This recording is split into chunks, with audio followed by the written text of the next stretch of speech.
So if you're a musician or a music fan, you probably saw a lot of Spotify Wrapped graphics come across your feeds last week.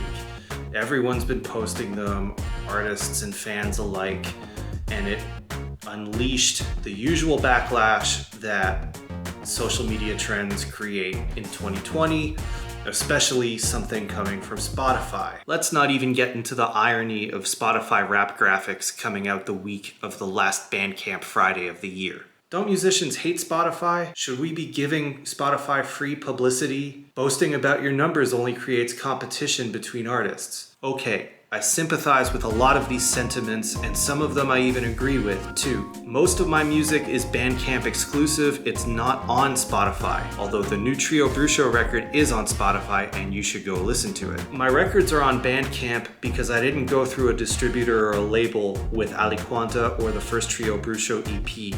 They are 100% independent and self-distributed. I like the Bandcamp model. I like Bandcamp as a platform, as a company. And I thought back in the day, this is 2012, 2014, that being exclusively on Bandcamp would define my position as an artist and as a business, and to support a platform that I truly believed in and supported. And while that's true, there has not been much of a benefit to exclusively being on one platform. I didn't post my Spotify Wrapped numbers because, to be honest, they're not that impressive. I play jazz and Brazilian music, two genres that are not the most popular on Spotify. They're already niche genres to begin with. The reality is most passive music listeners and passive music consumers are not on Bandcamp, they're on Spotify. The cute pre-made graphic that Spotify sent out to artists is an easy way to thank your fans in what has been a very trying and troubling year. I don't have any qualms with artists who were happily surprised by their number of streams and wanted an easy way to thank their fans in a nice social media graphic. However, I think both things can be true, that even though we're happy with our number of streams on Spotify, we would also like to be paid a real fair amount for the streams that we're getting. There's a movement to pay 1 penny per stream. There's noise to move it towards a user-centric payment model. All of these things are great ideas, and I support anything that puts more money in the musicians, songwriters, composers' pocket. But I think both things can be true. You can be upset with how much money you're not making from Spotify and also want to thank the people who discovered your music and listen to your music on that platform. As far as numbers creating unhealthy competition among artists, I get it. I've fallen into that trap too. In trying to grow this YouTube channel over the course of this year, I've been a little more obsessive than normal about numbers and data and analytics. I always have to remind myself why I started making videos in the first place, why I dove headfirst into this at the beginning of the pandemic and the lockdown. It's because it became incredibly clear to me that I needed to compulsively share music with people, whether it's mine, whether it's the music of my friends, the music of people I love and admire.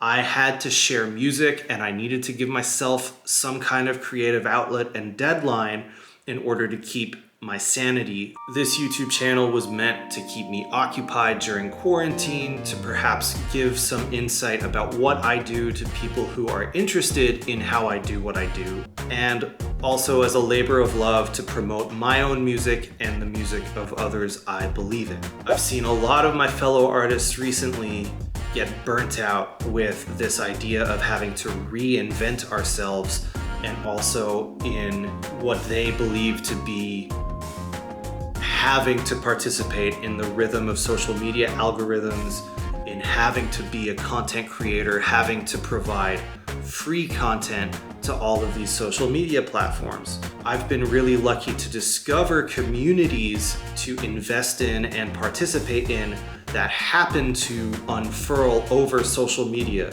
whether it's Instagram, whether it's Twitch, even on Facebook. And if you are not a social media person, that's totally fine. If you don't want to be creating free content That's totally fine. You do not need to feel pressured to do anything or post anything that you don't want to do. I would just let people know that social media is the new business card.